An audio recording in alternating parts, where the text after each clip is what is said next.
冷冷的天气，是不是想吃点什么好料来进补一下呢？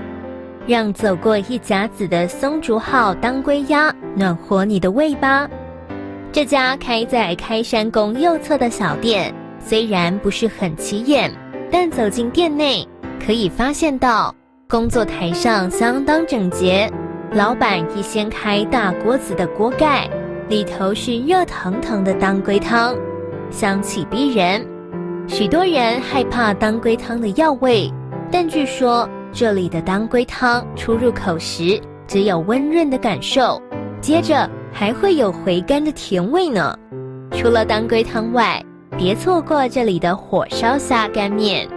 底下的油面 Q 弹有嚼劲，虾仁也不会有加工过的假味，一定要试试。